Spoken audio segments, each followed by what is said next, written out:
Hi everyone, happy Tuesday. Welcome to my weekly edition of Show Me How It's Done. I'm your host, Lauren Urbonis with Lauren's Scraplot, and I hope that if this is your first time tuning in to my weekly segment, that you really enjoy it and that you go back and check out all the other videos that I have posted as well. I think there's 54 of them. I do a video every week showing you something fun that I hope you can replicate with some of your own supplies, or if you need anything, I am in Canada and you can shop online. My website's listed at the bottom of the page here, laurenurbonus.stampinup.net. So all the supplies that I'm showing you today are from the Stampin' Up! Painted Christmas Suite. So this guy unfortunately is retiring. It will be available while supplies last until January 4th. So if you like it, if you've seen other projects that I've made with it, make sure to grab it, especially the paper, because it's so cute. So if you're in the holiday catalog with Stampin' Up, we're looking on page 16 and 17. I'm using both the Christmas season bundle and a sentiment from the Christmas to Remember today. And then the paper that I'm featuring is this beautiful Painted Christmas 12 by 12 paper in the bottom, and we're pairing it with Evening Evergreen Cardstock, if you're wondering. So what I'm going to do is I'm going to go through and show you how to make this adorable project that some of you are kind of like, what is that? Explain, please. You will see. I have actually two things to show you how to create today. They'll tie together and make a beautiful Christmas gift. So what this is in front of me, originally it was a box made by Poodles. She, years and years ago, made a box that was, this same measurement and dimensions for embossing folders. So it was perfect. She could put her embossing folders in this. They fit quite a few, but I decided, hey, this would be beautiful for cards. So I revamped her design and used the Painted Christmas Suite, and I'm going to show you how to package this up and make this actually a gift box full of Christmas cards for somebody this holiday season. So let's get going. I can move that catalog out of my way. I will show you a couple features of these stamps in a minute, but for the moment, if you would like to follow along with me, you'll need to grab some things here, okay? So the first is a giant piece of cardstock. It measures 8 1/4 by 11. Okay, so you may be thinking, oh great, I'll just pick a piece of paper off my shelf and do the score marks. Listen carefully, you need to trim just the slightest little bit so that this is only 8 1/4. And then the 11 inches is great. Okay, so if I'm holding this so that you can see the 11-inch side, we're going to do a couple score marks. One is at 5 1/4, one is at 7. Then you will turn your paper. So now the 8 1/4 edge is at the top of your scoreboard, and we're doing 2 score lines again, 1 3/4 and 6 1/2. Okay, so I will have all of these measurements and stuff posted in the description on my YouTube video, but if you want to follow along, that's what you'll need to cut at for the moment. And you do want a bone folder because we're going to grab that and fold on all of these beautiful edges now. Okay, so 2 that way and 2 this way. They'll all be folded in towards each other, okay? There we go. So I have now laid this out so that my long side is kind of facing towards my stomach. So my stomach's over here. Do you see we've got kind of like a nice long rectangle, tiny square, and a long rectangle? We're going to be cutting inside this little square part today. So what I'm going to do is I'm going to cut up that connecting score mark only until I hit the edge of the next section. So don't go into this middle space, and then do the same on the other side. So we've separated now these 3 pieces. So I still have rectangle, square, rectangle. Now, when I fold my boxes, I like to make sure that I have edges that don't bump up against each other. So what I do is I'm just going to make the tiniest little kind of angled cut. It almost looks like a tiny triangle, I guess, if you will, but that is getting cut out of this square part. I'm not touching either of the rectangle pieces to do that. I'm just cutting this little triangle out of the square portion. And if you don't want to do this, you don't have to. You just may end up with kind of a weird edge somewhere that kind of bumps into each other. So I do suggest doing this. So once you have one side done, the easy thing is we're just going to flip this over and do the exact same thing on the other side. Okay? So cutting right up that scored line, 1 and 2.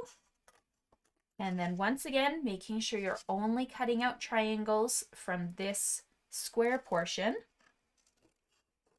Cut 1 and cut 2. Okay, so there we go. So this is the basis of the box. So if you're now turning it so that the biggest section, you can see there's two different, hopefully you can see, there's two different sizes of sections. One is kind of small, one's a full space. Put the largest one up at the top because that is going to be the back of your box here. And it's just the easiest for you to visualize with at the moment. So before I even add any adhesive, let me just show you how the box would fold. So these two little flaps would fold up,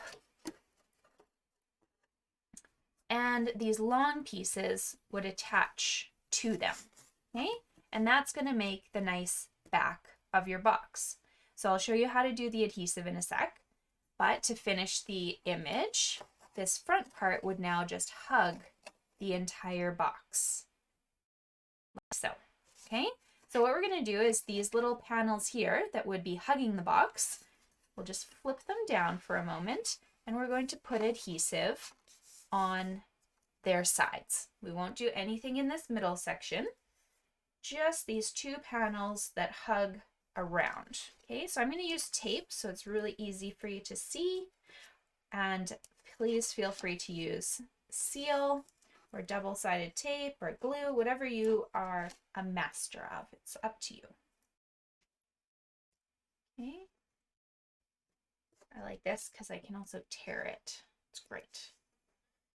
Okay, and then while I'm adding my adhesive, because I still have to take the backings off, I'm going to put adhesive on my flaps. So when this is in front of me, you'll see that I've put adhesive on these two when they're lying down. These two, you need to fold down and put adhesive in this folded space, okay? So I'm just gonna cut a couple pieces for that. Okay, so remember, do not match these two sections. Fold this one down, put adhesive on the back of it, fold the other side down, and put adhesive on the back of that, okay? Like so. You can take your pieces off one at a time, or you can do it all at once, but I think I'm just gonna do my two flaps for the moment. And if we move this up for you, just keep in mind, they will match up perfectly with that side piece. And I like to just stand the side piece up because it gives me the desk as a really solid surface to make my base with. Okay, so there's the base of my box. It looks great, like so. And now I have my short side that I'm now going to hug. Whoops, taking all my adhesive off. I think I need a new strip. I'm going to hug around the rest of the box. Okay, so take your adhesive off nicely, you know, might help.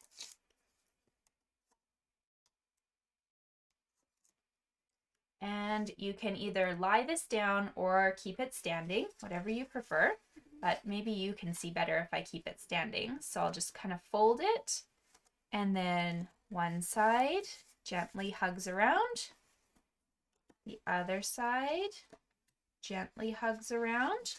And then what I like to do is I just put it flat on my desk and I rub my bone folder in here, and that will flatten the adhesive onto my paper.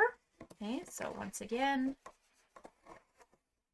using the desk as a hard surface and the bone folder to get the adhesive to match, here is the base of my box. So if you want, you can use this to store embossing folders, but let's decorate it for Christmas. I'm going to bring in a sheet of designer series paper from the Painted Christmas, so that I'm choosing a different one here. Okay, you can choose either side that you want. This is going to measure 3 3/4 by 4 1/2. Okay, and it's going to get added right to the front of your box with any sort of flat adhesive that you want. Okay.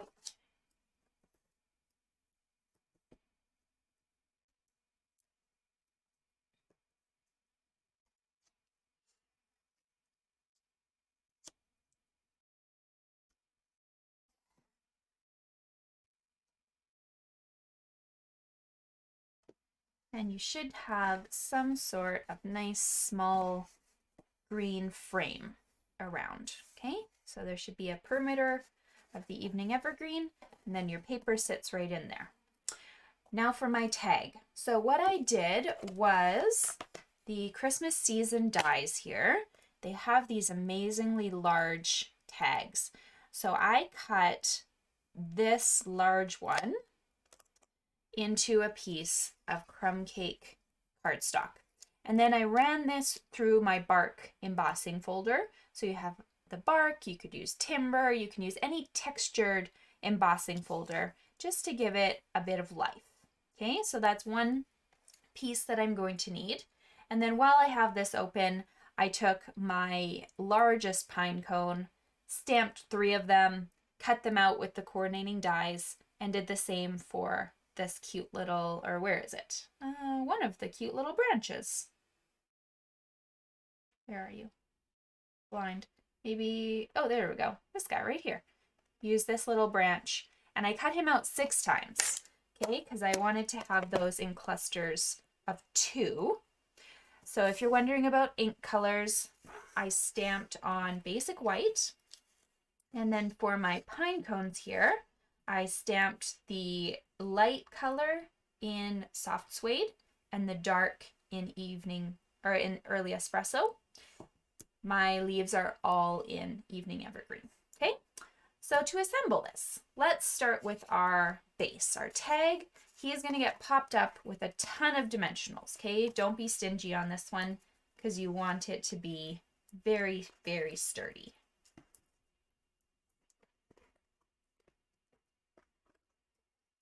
Make sure he's nicely supported because you're putting a lot of stuff on top of him.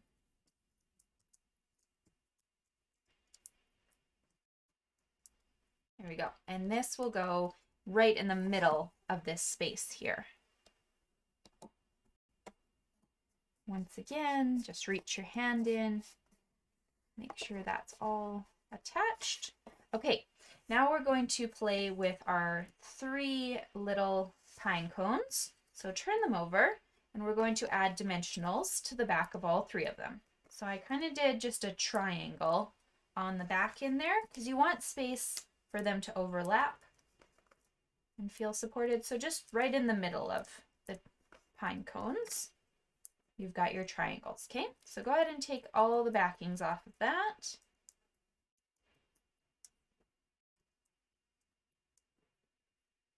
And wherever you want to start, go ahead. I'm going to start with one facing the top left. Okay, just kind of put him into place. And then the other 2, it's up to you. You can kind of do them at the same time, or you can do them one at a time. But this one is kind of facing now towards the right. And then this last one can face down towards the bottom left. So you just want them overlapping one another in kind of a cluster. So as you can see, it looks kind of plain without me adding anything else. So some options for you would be to cut out some of these different shapes. You could do the ones with the berries, but I just wanted to go with the plain and simple pine boughs. So what I'm going to do is I'm just going to take two of them at the same time here. And you can actually just connect them together with a glue dot. So put a glue dot on top of one here, connect them together just so that you've got a really nice angle. And then you can do one last glue dot and tuck them into an empty space. Okay, so these ones aren't on dimensionals because we want the pine cones to be kind of the life of the party. So once again, connecting those two however you'd like, and then putting one more glue dot and tucking them into this space. And third and final set. Now, I really like the glue dots because all I do is I take my paper, put it right on the dot that's on the roll, and pull it off. Very, very simple to use. Okay, there we go. So there is our box. It's very beautiful. And if you'd like, you can grab a stack of cards and envelopes and put them inside. So I just grabbed a bunch of cards. I'll show them to you, but these are mostly ones I've posted. I think I've posted them all on Instagram, or we've done a video with them as well. Okay, so these are just some of the ones from the holiday season that I've played with. And I'm just going to wrap them up and make a nice gift box. And you can see a lot of them have dimension to them. So when I say 10, it's 10 with like all of these different layers. Like this has so much dimension to it. If you have really flat cards, you could probably fit about 20. So it's completely up to you, but most of us use dimensionals like crazy. And it's a great way for you just to kind of package them nicely into a box. Okay, so let's put those in here. And now how to package them. So I went and I grabbed a bunch of cellophane bags. You can get these at any dollar store, or I went to Eddie's hang-up display if you're here in Edmonton. They have fun patterns on them. So I'm going to stick this inside my little cello bag, like so. And then we're going to tie up the top. Now, let's say we're tying up the top with, you know, a beautiful string of our cherry cobbler and gold ribbon, for instance. We could do that. But maybe, just maybe, you want a little tag to add to your package. So let me show you how to make a tag. Okay, I'm going to move that. So this adorable little tag, I put my ribbon on here just for my sample, but we are going to attach the other one to the baggie. We're going to grab that same large die from this Christmas season set, cut it with the painted season paper, but now we need a little tag here. So if you haven't noticed in this set, there are little tags. So you can just cut out your shape and then choose whether you want a nice long oval or a little just kind of small tag, which is really all you need for this card, and roll that through as well. Okay, that is job number one. I have made this tag. Job number two is to cut yourself out some fun pieces to decorate with. Okay, so I'm just going to lay them all out for you and just kind of briefly walk you through where I got them. So, evening evergreen piece. This is, sorry, it's falling apart, one of the other shapes in this seasonal layers dies. So I cut that one out with evening evergreen. For the back, I cut this third one in the set, okay? And that one is from Crumb Cake.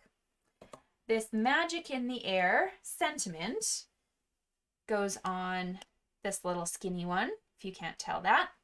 And then I embossed it with copper embossing powder. Magic is in the air from the Christmas to Remember set. Okay. The pine cones, they're not the large ones. This time you will use the small ones. Same color combination though. I've used soft suede and early espresso for that, and evening evergreen for my pine boughs. The only stamp that is not from these two sets, and I will warn you, is the to and from on your little tag here, because I did really think it was cute to have that on there. I took that from the Sweet Little Stockings, but we have to and from stamps in a lot of our sets. So make sure you take a look at your sets, see what you own. You can also write it, but you know, I like stamping because I hate my writing. So let's assemble this. I've got my tag. I'm going to start with this evening evergreen base and pop it up on dimensionals.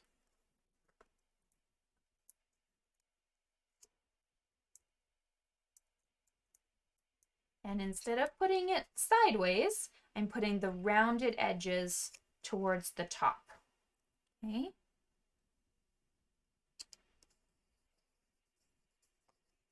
Rounded edges face up.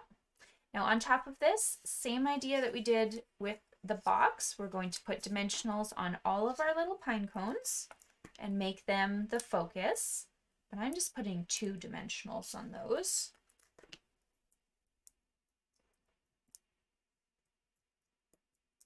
We want to make sure they're nicely in place first. So again, add them on any way you want. So 1 on the top, 1 facing towards the bottom, and 1 facing towards the left is how I liked to do it, kind of like a little triangle. These pine boughs, I'm once again just going to attach with a very simple glue dot. And they should tuck right into here. You can kind of push them in a little bit more because they're long. They're built for the large ones and the small pine cones. So 1, 2, and 3, like so. And then our little sentiment, because you know you are so quick and you've embossed this already, we're going to pop up on dimensionals. Just put 3 across the whole thing, so that it's nicely balanced. And I'm putting this right in the center of my space right here. Okay. Now, because I wanted a to and from on the back, I'm going to turn this over and attach this. You may want to fill this in before you attach it because it is a little tricky to write on with the uneven surface of the dimensionals here. So I'm also popping that up on dimensionals just because I want to. And like I said, I do suggest writing on it before you do attach this part. And you don't also need it. If you don't want a to and from, then don't add this part. Okay, so there we go. There's our little tag. We'll bring back our box. And all I did was I tied this around once, and now I'm just going to feed this guy through here. So he kind of rests right up there, and then you'll just tie yourself a cute little bow and trim the edges.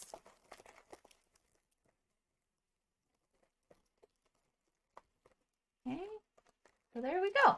There's our cute little bow, and there's our package. So it's all ready for you to give to somebody for Christmas. And I do think 10 cards that's a lot of your work, and so it's a really nice gift for you just to pass on to somebody for the holidays. So before I let you go, I do want to mention that we will have one more Christmas video next week. I have a really cute project for you featuring the Sweet Little Stockings set. But after that, we are going to be playing with a project from the new Stampin' Up! Mini Catalog or Celebration Promotion. So I'm showing these to you now. I can't show you the inside until January, but what I can do is if you are in Edmonton, you can come pick up copies as of tomorrow because I am supposed to get them in today. I have to add my labels to them, and then they'll be available for pickup. Some of you I've mailed them to already, but if you're in Canada and you don't have a demonstrator already, please send me a private message with your mailing address, and I would love to get you a copy of this so you can browse through it early, see what there is. But I look forward to seeing you guys next week for our last project featuring Christmas items before the holidays, and I hope you're enjoying the rest of this week too.